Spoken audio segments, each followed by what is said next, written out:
melakukan satu peraturan penting. Kenapa kau lakukan hari ini kalau kau bisa melakukannya besok? Hahaha. Bercanda, bercanda.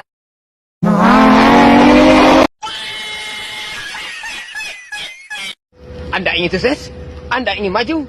Anda ingin berhasil? Ya, jangan menyerah. Tekun, giat, semangat. Oh, hai. Sudah kenal maka tak sayang, sudah kenal kok menghilang. Just kidding, forever, underpass, fly off. Oke, dah on nih.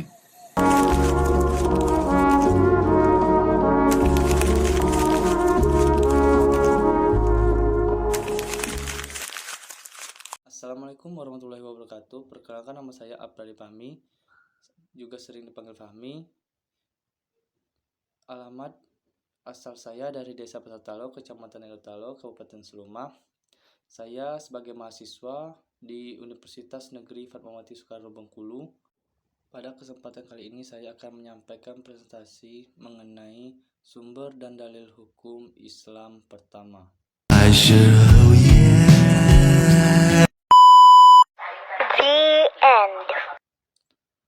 Dalam Islam, terdapat beberapa sumber utama yang menjadi landasan dalam menetapkan hukum. Yang pertama dan paling utama adalah Al-Quran.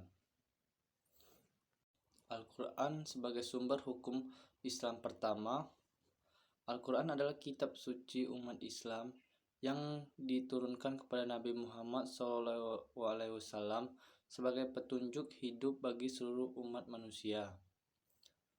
Sebagaimana sumber pertama, Al-Quran mengandung pedoman-pedoman dasar dalam menjalani kehidupan, baik dari aspek ibadah, muamalah, akhlak, hingga tatanan sosial kemasyarakatan.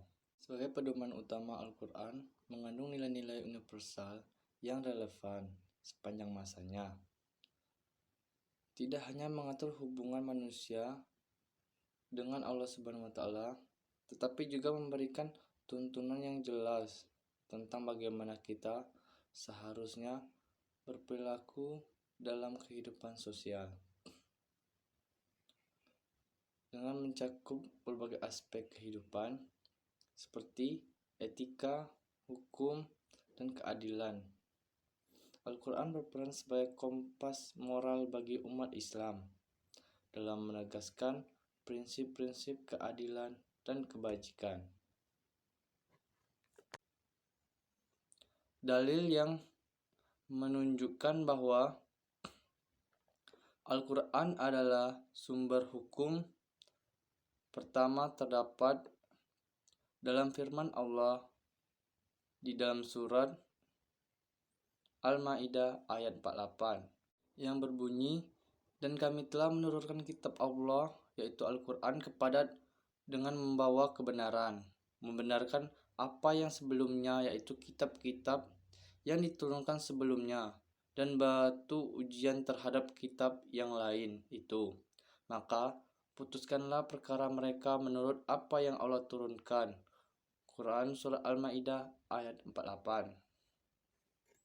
Ayat ini bahwa Al-Quran adalah penegas dan pembenar dari kitab-kitab sebelumnya, sekaligus menjadi paduan hukum bagi umat manusia. Peran Al-Quran dalam hukum Islam.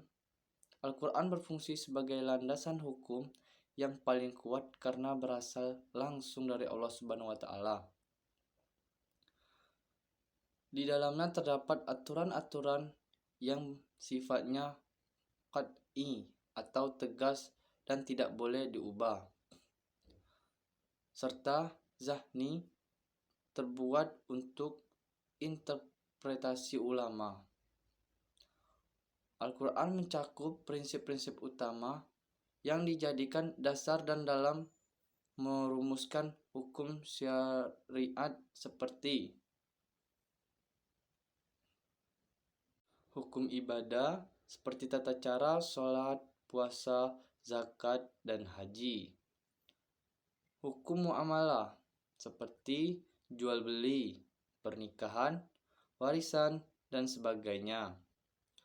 Hukum pidana seperti hukum kisas, diat, dan hudud. Dari presentasi yang saya sampaikan, kesimpulan yang bisa kita ambil yaitu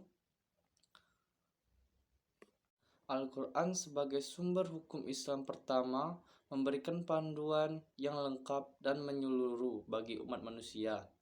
Tidak hanya tentang hubungan manusia dengan Tuhan, tetapi juga bagaimana kita berinteraksi dan sesama manusia dalam berbagai aspek kehidupan. Oleh karena itu, memahami dan mengamalkan Al-Quran dalam kehidupan sehari-hari adalah kewajiban kita sebagai umat Islam. Semoga dengan memahami lebih dalam tentang Al-Quran, kita dapat menerapkan dalam setiap keputusan dan tindakan yang kita lakukan. Itu saja presentasi dari saya.